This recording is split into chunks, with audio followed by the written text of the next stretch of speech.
Oke guys, welcome back to Daily Charting with Toshi, di mana kita akan daily chart your favorite cryptocurrencies. Oke, dan sekarang kita masuk ke DCWT sesi kedua, di mana di sesi kedua ini kita akan lebih fokus ke pembahasan komen, dan juga akan ada charting beberapa altcoins. Ini hari Sabtu, jadi otomatis hari ini kita nggak ada data penting ya.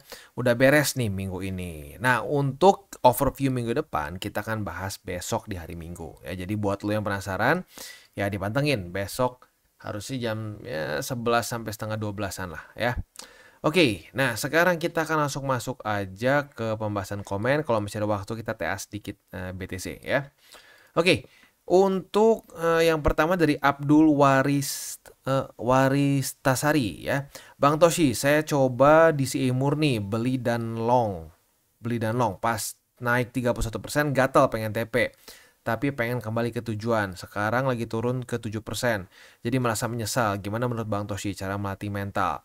Nah, bagus nih. Berarti melatih mental ya. Lu tahu bahwa ya udah memang harus ditahan karena jangka panjang kan ya. Ya cara latihannya gini ya. Kalau SOP belum keluar, ya itu memang belum hak kita untuk TP gitu aja. Lu jadi jangan berpikir bahwa aduh itu sebenarnya kalau kita tutup enggak. Gini aja. Kita mikirnya itu belum hak kita untuk melakukan take profit. Kalau sudah keluar SOP-nya baru itu hak kita. As simple as that. Begitu. Ya karena kalau kita terus-terusan berpikir bahwa aduh coba kalau kemarin TP di sini. Ya kalau sinyalnya nggak keluar, ya itu namanya keluar dari SOP. Keluar dari SOP itu adalah step pertama untuk ujung-ujungnya maksain beli di resisten, ya all in di pucuk dan seterusnya. Begitu ya. Next. Dari Joy of Tara, malam Pak Toshi, boleh nanya tentang program atau invest yang ada di beberapa platform, contohnya ya itulah ya, ada di Indonesia pokoknya itu ya. Itu bunganya gimana ya? Soalnya disimulasi dari kita nabung tiap minggu 50.000, di akhir 3 tahun jadi 45 juta ya. Wah, tiap minggu. Wah, gila juga. Secara simulasi, naiknya dari modal sekitar beberapa kali lipat. Yang saya penasaran adalah perhitungan bunga. Memang hanya simulasi tapi saya cukup penasaran. Makasih ya Pak atas pembahasannya. Dan program ini beda dengan earn auto staking. Ya karena benar ya kalau earn auto staking sih nggak kayak gitu. Biasa paling berapa sih? Ya 2 gitu. Kalau BTC 2 aja udah bagus banget. Ethereum 2%-an. USDT biasa 2-3%. Nah ini kalau sampai lu 50.000 per minggu terus jadi 45 juta 3 tahun gila juga sih. Ya mungkin gini ya karena gue jujur gue pribadi juga belum pernah cobain ya. Mungkin dia berpikir dengan ya peningkatan juga capital gain begitu. Kalau cuma yield doang, waduh tuh gila, boncos itu ya si platformnya menurut gua. Tapi kalau dicampurin sama capital gain, maybe begitu. Kalau 3 tahun sih ya maybe in theory harusnya bisa. Tapi ya kalau gua pribadi sih gini ya, pokoknya semakin besar yield yang dijanjikan, resiko semakin besar gitu aja ya. Oke, next dari Telogah. Asli, lo keren bro. Wah ini konten zaman kapan nih 2021 ya. Ya kalau buat lo yang mau nonton silakan boleh ya, tapi itu bisa dibilang ya mungkin kualitasnya berbeda dibandingkan sekarang. Itu zaman dulu gua masih ya udah di rumah ada mic apa gua pakai. Jadi ya mungkin at some point in the future kita akan bikin ulang lagi ya. Gimana sih Ethereum, gimana BTC secara fundamentalnya, tapi ya mungkin nantilah ya. Sekarang lagi lumayan padat jadwalnya ya. Oke. Next dari Riza Arif. Kalau secara daily apakah itu bisa disebut sebagai double bottom ya Om? Wah Om nih. Om, bro, bang, lengkap semua ya emak. Oke, di daily sebenarnya kalau BTC technically speaking ini lower low kemarin sih. Kalau double bottom tuh yang rapih ya. Yang rapih itu dia harusnya mantul lagi di daerah 60.500-an. Tapi faktanya enggak sayangnya. Nah ya jadi kalau gua pribadi ini nggak dimasukin ke dalam double bottom. Tapi gini ya, kadang-kadang makanya kenapa gua nggak terlalu suka juga pakai pattern candle gitu karena orang pasti ada yang ngomong, oh nggak ini masukin double bottom begitu, karena nggak harus selalu rapi. Nah kalau nggak harus selalu rapi, sampai poin apa bisa dianggap itu valid atau enggak? Nah itu yang jadi kacau, begitu. Maka dari itu ya makanya gue lebih suka sih struktur aja yang jelas. Close-nya di mana nggak bisa didebatin. Begitu. MA di mana? Nah, itu nggak bisa didebatin. Begitu ya. Tapi ya kalau menurut gue sih sedikit tembus. Jadi nggak masuk ke dalam double bottom yang rapih begitu ya. Oke. Ntar takut lupa. Oke, next dari mana nih? Dari Yogas. Ini Yogaski atau Yogaski ya, nggak tahu lah itu ya. Bang, makasih ilmu tradingnya. Karena lu gua bisa tahu kapan gua open posisi dan tutup posisi. Salam profit. Mantap ya, jangan lupa jaga resiko. Next dari Abdul Waristasari. Berkat ilmu dan sharing ya Mak Toshi. Alhamdulillah karena sabar. Yang hari Jumat bersedih, Sabtu langsung pos senyum. Portofolioku langsung naik 45%. Waduh, naik 45% posisinya. Hati-hati ya. Jangan terlalu over leverage ya. Ya oke. Itu berarti portofolio futures harusnya ya. Kalau spot kayaknya gila banget naik 45 ya. Futures. Jadi ingat, hati-hati ya untuk futures, jangan sampai terlalu jor-joran juga gitu ya. Next dari Andri Tiono, setuju Bang Toshi, kita hidup jangan termakan berita secara mentah-mentah ya. Bahwa properti harganya akan naik terus. Faktanya properti harganya jatuh semenjak krisis subprime mortgage. Benar ya, di 2008. Itu banyak yang nggak tahu ya, karena mungkin nggak merhatiin juga. Itu di US turun, tapi nggak segila kayak di Cina. Kalau di Cina kan tuh ekstrim ya. Sampai dari harga beli dia rugi 20, 30 sampai ada yang paling tinggi itu setahu gue 40%. Berarti kebayang lu beli rumah se-M lu jual 600 juta dan itu pun nggak langsung kebeli. Separah itu. Begitu. Ya kita lanjut lagi. Diikuti properti bubble di AS. Dan faktanya saat ini statistik menunjukkan menurunnya angka kelahiran di berbagai negara seperti Jepang, Korsel, Georgia, Andorra dan sebagian Eropa dan lain-lain. Lalu ditambah sekte child free dan LGBT yang mengakibatkan perubahan sentimen orang mulai ogah punya anak, biaya hidup tinggi, susah punya tempat tinggal, angka kelahiran menurun berbanding lurus dengan penurunan harga properti. Ya benar juga sih ya, dipikir-pikir coba ya. Kalau kita ngomongin soal ya jangan 1-2 tahun ke depan, tapi misalkan 10, 20, 30. Orang kan selalu berekspektasi, oh pasti akan naik karena selama ini begitu ya. Ya, tapi ternyata terbukti di 2008, sekarang di Cina, dan ya ini nggak tahu nih ke depannya kalau sampai orang tidak berkembang biak lagi. Aduh, tidak berkembang biak, udah kayak lele aja ya. Ya pokoknya kalau terus berkurang ya, angka natalitas terus berkurang, ya ada kemungkinan juga bisa berpengaruh terhadap properti. Gitu. Jadi janganlah kita dengan mudah percaya aja. Pokoknya kata si A begini ya gue percaya aja lah. Dia soalnya apalah kuliah di mana. Banyak kok orang yang S3, S4, S-teler ternyata kalau digali-gali lagi ya walah kok begini ya cara berpikirnya gitu. Jadi ya itu bukan jaminan begitu. Kita harus objektif ya, atau ya kita harus punya satu sistem meritokrasi ya. Nggak berarti misalkan wah tukang beca tahu apa nih tukang beca, argumen apa, padahal sebenarnya kalau kita dengar-dengar argumennya benar. Begitu, cuman karena kita berpikir wah latar belakang tukang beca mana bisa mikir, nggak bisa kayak gitu ya. Meritokrasi, kita harus lihat apakah argumen dia ini beneran objektif atau enggak. Selama itu objektif, lo harus tetap pertimbangkan sama seperti itu opini atau argumen dari seorang profesor. Begitu ya, karena itu ada namanya satu apa namanya kecatatan berpikir disebutnya ya, kalau di Indonesianya. Kalau di Inggrisnya tuh apa ya, gue lupa spesifiknya apa ya, tapi intinya apa, itu argumen dari otoritas lebih tinggi, itu nggak bisa begitu ya. Good argument is a good argument, nggak bisa didiskreditkan karena wah ini cuma tukang beca, ini profesor. Oh nggak bisa ya, profesor bisa punya argumen buruk dan tukang beca pun bisa punya argumen baik begitu ya. Oke, selanjutnya dari Andi Molto. Ini subscriber kita yang paling suka nyuci baju kayaknya ya. Benar banget Bang, jangan terlalu menaruh harapan di market karena market itu kejam. Seperti kalau hidup berharap ada yang kasih uang yang bikin kita jadi kaya. Ya mana ada, justru kita hidup harus berusaha agar bisa makan. Kalau di kripto ya berusaha itu DCA. Udah kebukti cenderung profitable. Jantung aman, hati tenang, tidur pun nyenyak. Makasih Kotoshi sudah memberikan edukasi yang sangat berharga. Salam tabur tuai. Mantap. I love it. I love it. I love it ya.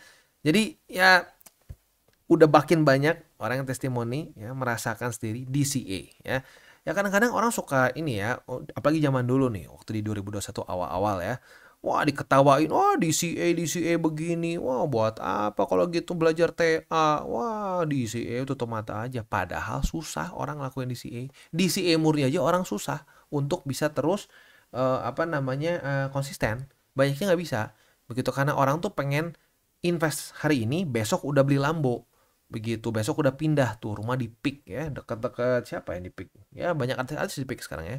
Ya itulah, itu nggak bisa kayak begitu ya. Dan DCA itu ya baik lagi kalau mau DCA murni ya itu gampang ya. Gampang untuk dilakuin secara teori tapi susah untuk konsistennya. Kalau DCA dengan TA ya lagi-lagi lu perlu bisa TA-nya. Kalau nggak bisa TA-nya ya berantakan juga. Begitu. Dan ya menurut gua efek paling penting dari DCA tetap ini ya. Jantung aman, hati tenang, tidur nyenyak. Begitu. Tidur nggak nyenyak, aduh ya nggak bisa lah, nggak enak. Seminggu 2 minggu kuat lah, cobain sebulan 2 bulan 3 bulan setengah tahun ya silahkan ya mual begitu ya. Next dari Jumadin Dolits ya. Ya Bang Toshi telat ngikutin channel Abang masuk April. Wah April ya. Matic $1 sampai DCA terus aja belum kejemput masih minus 40%. Ya apa namanya? Ya untuk Matic ini lagi-lagi ya menurut gua aneh sih. Ya Matic tuh masuk ke dalam kondisi yang aneh karena fundamental tidak ada masalah spesifik seperti apa ya. Mau dibilang masalah lebih banyak masalah Solana sebenarnya. Solana ngejam berapa kali ya. Lalu Ton kemarin ngejam. Matic sebenarnya nggak ada permasalahan ya. Nah, apakah recycle ini akan masih punya kekuatan ya? Menurut gua masih ada aja sih kesempatan apalagi kalau sampai mulai banyak yang adopsi untuk mungkin bikin dApps, bikin DEX, bikin games dan seterusnya gitu ya. Next dari Himawan Septianto, Bang Toshi request bahas Pi Network. Oh, Pi Network ya. Nah, teman-teman kantor udah pada ngumpulin soalnya. Itu project jelas nggak? Yang katanya mau mainnet akhir tahun ini. Gini ya, kalau misalkan kita cuma ngomongin spekulasi harga bisa naik atau nggak gara-gara mainnet, itu bisa-bisa aja. Ya, tapi kalau Pi Network jujurnya gini, gue pribadi dulu udah lumayan banyak yang nanya. Tapi gue sekilas baca-baca dikit-dikit, wah ini berbaunya ya nggak, gue bukan ini ya, gue bukan bilang pasti scam, nggak, tapi menjurus ke sana. Nah kalau udah menjurus ke sana, gue udah malas biasanya belajarnya ya. Jadi ya kalau gue pribadi sih, kalau lo cuma pengen manfaatin untuk mainnet akhir tahun, misalkan apa namanya ada momentumnya ya monggo. Tapi kalau secara fundamental sih sekilas yang gue lihat dan sekilas juga dari rata-rata orang ya melihat Pi Network ini cenderung lebih ke ya berbau scammy begitu. Walaupun gue masih belum bisa ketok palu itu pasti scam ya, karena gue ngerasa researchnya masih belum terlalu dalam gitu. Tapi udah keburu males gara-gara nuansanya menuju ke sana begitu ya. Oke, next dari murid Bang Toshi. Bang, boleh nggak kita pakai Bollinger Band sebagai acuan untuk membeli sambil mencocokkan dengan struktur support? Nunggu oversold baru beli. Dan pertanyaan kedua, gimana nasib Ethereum Bang? Sakut Bang. Untuk yang si apa namanya Bollinger Band boleh-boleh aja ya. Jangka pendek boleh, tapi kalau untuk TA jangka panjang ya mendingan struktur dan MA sih kalau gua ya. Tapi kalau untuk jangka pendek Bollinger Band boleh-boleh aja. Dulu gua pernah sih bikin satu video mengenai itu ya. Tapi ya kalau menurut gua masih lebih enakan pakai struktur begitu. Tapi kalau mau ya boleh ya. Untuk Ethereum nggak masalah sih menurut gua ya. Sangkut gimana? Waduh, sangkut. Berarti lagi habis peluru jangan-jangan ya. Ya kalau menurut gua sih Ethereum sebenarnya dibilang ada permasalahan signifikan sih enggak ya. Tetap masih banyak aktivitasnya juga, masih banyak yang pakai juga. Cuman yang kemarin lumayan bikin takut tuh ya si Vitalik ya tiba-tiba cairin dana. Ada yang bilang katanya buat main ini ya, ada yang buat main cewek katanya. Ya nggak tahu lah dia pakai buat apa ya. Tapi ya itu bikin jadi sedikit runyam gitu ya. Tapi secara fundamental sih menurut gua masih oke-oke aja. Gua sih masih tetap hold gitu. Next dari Martin Tan, bersyukur bisa ketemu channel Kotoshi dari minus 40%, berkat ilmu DCA perlahan tapi pasti sekarang tinggal 5% kok. Bersabar selama 6 bulan, mudah-mudahan akhir tahun bisa ngerasain profit. Amin. Mantap ya. Nah, ini artinya apa? Artinya mau belajar. Dari minus 40 DCA, harga rata-ratanya turun pelan-pelan. Sekarang market mulai naik dan apa yang terjadi? Ya pelan-pelan membaik portonya. Dari membaik pelan-pelan ke profit begitu. Jadi ingat, the name of the game itu jaga resiko. Saat kita jaga resiko dan nggak rugi, disitulah kita baru akan pelan-pelan profit. Jangan mikirnya profit mulu, karena kalau kita mikirnya profit, market tuh ya baik lagi ya seperti mantan yang kejam. Dia tahu kita suka apa dibalikin sengaja ya. Nah, jadi mendingan ya pelan-pelan aja, fokusnya jangan rugi dulu aja begitu. Ya tapi mantap nih. Dari minus 40 jadi tinggal sisa 5%. Ya, congratulations. Semoga di akhir dari cycle bukan cuma berkurang minusnya tapi bisa very profitable ya. Beres. Oke, selanjutnya kayaknya masih ada waktu sedikit. Kita lihat dulu TA Bitcoin. Masih struggling dengan MA20. Kita lihat besok pagi jam 7 nih. Apakah dia bisa reclaim atau enggak. Kalau dia bisa reclaim, apalagi juga scan juga dengan MA200. Wah, menarik. Tapi ya, lagi-lagi. Jangan keburu-buru. Masih ada waktu 15 jam lagi. Kita lihat apakah daily close-nya di bawah dari, di atas atau di bawah dari MA20 dan 200. Oke. Kita hari ini akan masuk ke buy limit, ada Matic, BNB, dan XRP. Sebelum kita masuk, gua akan disclaimer dulu bahwa semua konten dari TCI bukan financial advice. Ini semua bentuknya adalah edukasi, ya. Lalu bagaimana cara untuk mendukung TCI? Ada banyak caranya. Lu bisa like our video, bisa share our video, atau juga bisa menggunakan link referral kita di bawah. Nah, sekarang kita akan dengar dulu pesan-pesan dari sponsor kita pada hari ini. Oke, today's video is brought to you by Bybit. Di mana di Bybit ini kita bisa melakukan berbagai macam hal, ya, mulai dari yang newbie sampai yang sudah advance. Buat mungkin lo merasa bahwa, aduh bang, gue masih nggak ngerti nih TA, gue masih nggak ngerti charting dan seterusnya, tapi pengen akumulasi, pengen DCA murni. Bisa, lo tinggal masuk ke sini one click buy, di mana lo bisa pilih lo mau pakai apa, ya, fiatnya. Lo tinggal pilih juga asetnya apa, ya. Misalkan lo pengen akumulasi BTC. Misalkan setiap hari Senin jam 7 pagi, misalkan gue pengen akumulasi BTC sebesar Rp100.000 misalkan, ya. Lu bisa langsung lakukan di sini, bisa peer to peer, bisa Dana, Bank BRI dan lain-lain. Ini gila ya, bisa pakai BCA Mobile dan seterusnya. Jadi Bybit ini memang cocok banget buat orang-orang yang tinggal di Indo, ya, bisa langsung pakai bank-bank yang memang sudah biasa kita pakai di Indo, ya. Nah, buat yang intermediate sampai advance juga di sini ada spot, nah, dan juga ada leverage tokens, dan tentu juga ada derivatives trading, di mana kita bisa menggunakan kontrak yang USDT maupun USDC. Jadi di sini lo bisa pakai USDC, ya, karena nggak semua exchanger bisa menerima untuk futuresnya pakai USDC, ya. Dan tentunya juga lo bisa earning bunga juga dari kripto lo dan lain-lain. Dan tentu juga di sini kita bisa melakukan copy trade, ya, di mana copy trade dari Bybit ini sudah cukup terkenal, ya, dan kita bisa mendapatkan keuntungan juga. First copy trade kita bisa ada protection 100 USDT loss coverage, ya, dan seterusnya, ya. Jadi buat lo yang tertarik bisa silakan pakai. Klik di link referral kita di bawah. Dan kita masuk ke Matic. Untuk Matic, posisi long kena target TP kan tanggal 10 kemarin, ya. Kemarin lusa lebih tepatnya, ya. Lalu kebuka posisi short. Retest 1, retest 2 di 0,374, ya. Dan mantapnya apa? Kena juga target TP. At least buat lo yang pasang, ya. Nah, jadi sekali lagi ini pentingnya pasang target TP, karena kalau nggak dipasang target TP-nya hari ini cut loss begitu, ya. Nah, buat lo yang sudah buka posisi short kemarin, profit sebesar 2,79%, ya. Nah, untuk setup posisi futuresnya sekarang ini ada kayak nge-slip sedikit, ya. Dia itu opennya di bawah sedikit dari 0,374. Nah, kalau sampai besok daily close-nya masih di bawah dari 0,374, maka kita bisa kayak ngulangin lagi setup kemarin lusa, ya. Jadi kalau masih di bawah jam 7 pagi, nah, retest kedua kebuka posisi shortnya dan target TP-nya sama di 0,3637, ya. Oke, untuk posisi spot di 0,3637, lalu di 0,3454, ya. Next kita masuk ke BNB, dan untuk BNB kita bisa lihat di sini posisi long kita kena target TP, asik, ya. Posisi longnya profit sebesar, ya, nyaris 2% lah, 1,95. Tetapi untuk posisi shortnya cut loss begitu, ya. Oke lah, ya. Longnya profit, shortnya cut loss tipis-tipis di sini, ya. Lagi-lagi tidak ada SOP trading yang win rate 100%. Kalau ada yang ngomong, wah, win rate saya 100%, robot saya atau cara trading saya 100%. Antara dua. Yang pertama, dia baru mulai trading dan ya datanya belum banyak. Yang kedua, ya berbohong. Gitu, tidak ada yang win rate-nya tuh 100%. Ada 90 aja udah kayaknya gua nggak percaya sih ada yang 90, ya.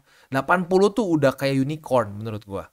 Begitu. Jadi ya hati-hati gitu. Karena setiap cycle pasti ada, ya. Ada yang jualan kelas lah, jualan robot lah, yang ngomongnya begitu. Win rate kita 100%, kita nggak pernah kalah di market.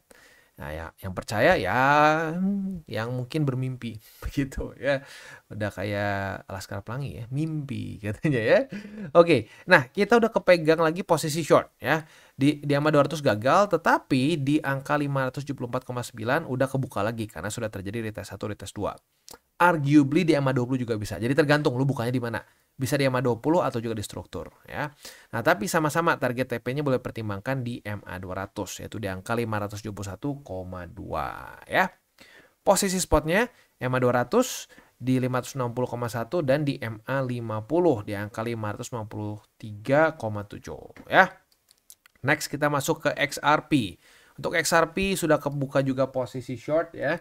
Nah, posisi short kita ini target TP-nya boleh pertimbangkan yang paling konservatif sih boleh di sini deh ya. Ini paling konservatif di angka 0,534. Mau yang lebih agresif boleh pertimbangkan di 0,52 atau kalau di tengah-tengah boleh di 0,5239 ya.